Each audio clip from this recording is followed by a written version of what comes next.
हाय, मी अंजली स्वागत करते तुमचं माझ्या चॅनलमध्ये एंजल त्रिधान। तर आज आपण बघणार आहोत पोह्याची रेसिपी, जी महाराष्ट्रीयन स्पेशल आहे आणि महाराष्ट्रातील प्रत्येक घरात ही बनतच असेल। चला तर सुरुवात करूया रेसिपीला। सुरू करूया आपण पोह्याच्या रेसिपीला। कढई घेतलेली आहे, त्यात थोडंसं तेल टाकून घ्यायचं आहे। तेल गरम झालं। चला, तेल गरम झालेलं आहे, त्यात आपण जिरे मोहरी टाकून घेऊया। जिरे मोहरी तडतडत आहे, त्यात आपण शेंगा टाकून घेऊया।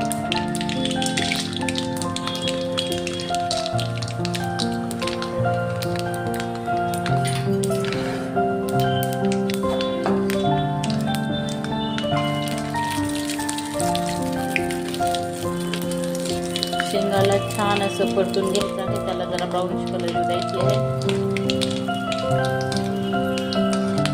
त्यामुळे शेंगा खमंग अशा लागतात। त्यानंतर हिरवी मिरची टाकून घ्यायची आहे।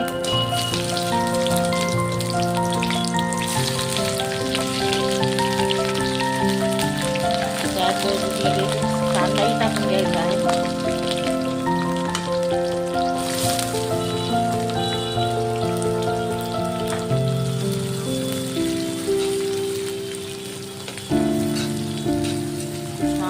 परतायचं आहे त्याला। बघू शकता शेंगाचा कलर कसा ब्राउनिश कलर आलेला आहे। तसंच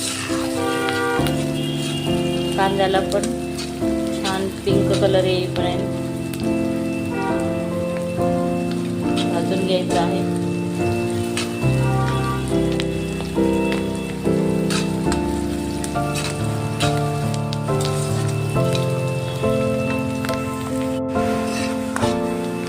छान असा भाजलेला गेला आहे। हळद 1 चमचा हळद टाकलेला आहे।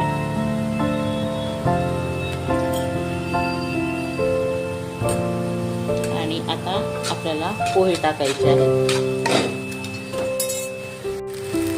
पोहे टाकायचे आहे।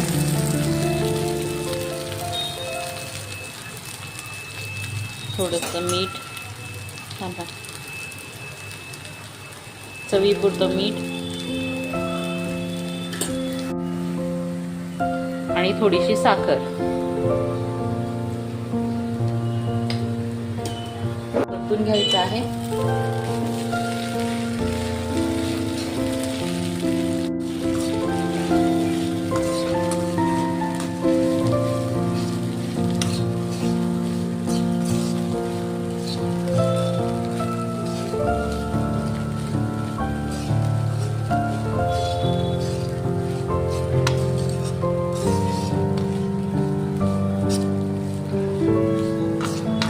बघू शकता छान असा कलर आलेला आहे पोह्यांना। एकत्र सगळ्यांना एकत्र मीठ ते सगळं एकत्र करून घ्यायचं आहे। खूप सोपी पद्धत आहे, अगदी बेसिक असं, पण एनी सर्व करण्यासाठी रेडी आहे पोहे।